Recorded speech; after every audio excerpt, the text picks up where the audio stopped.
Bonjour, je m'appelle Alexandra, j'habite Rochefort et pour les 10 ans de Cuisine TV, je vous propose une recette simple mais très chic.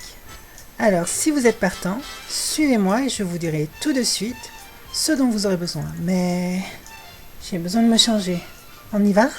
Ah, c'est beaucoup mieux. Allez, on y va. Pour cette recette, nous aurons besoin de 50 g de noisettes concassées, 2 blancs d'œufs, 300 g de chocolat noir,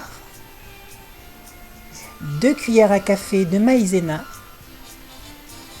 une généreuse pincée de gros sel, le zeste d'une orange non traitée, 120 g de beurre, 180 g de farine et enfin 130 g de sucre. Réalisez un caramel en mélangeant dans une casserole 30 g de sucre et une cuillère à soupe d'eau. Lorsque le sucre a caramélisé, ajoutez les noisettes concassées ainsi qu'une généreuse pincée de gros sel. Mélangez, puis sur un tapis en silicone, étalez le mélange caramélisé. Laissez refroidir. Maintenant, nous allons faire la pâte sablée. Dans un cul de poule, mélangez la farine avec 60 g de sucre et le beurre.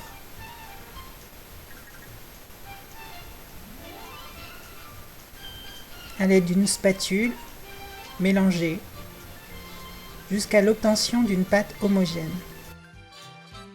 Beurrez généreusement un cercle à tarte de 20 cm de diamètre et de 4,5 de haut. À défaut, utilisez un moule à manquer moyen et à socle amovible.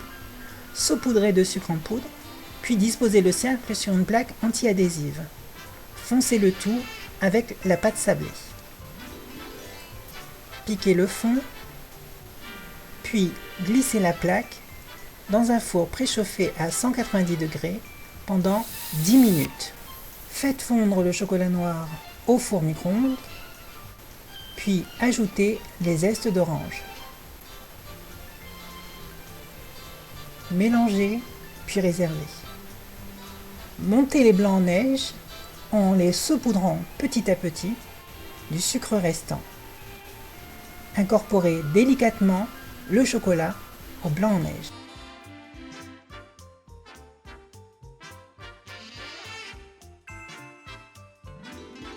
Tamisez, puis incorporez la maïzena à l'appareil à souffler. Versez-le sur la pâte sablée, lissez la surface à la spatule, puis à la pointe d'un couteau, dessinez le contour de la tarte. Faites cuire à nouveau 15 minutes au four et 5 minutes avant la fin de la cuisson, saupoudrez d'éclats de noisettes au caramel salé, démoulez et servez. Happy birthday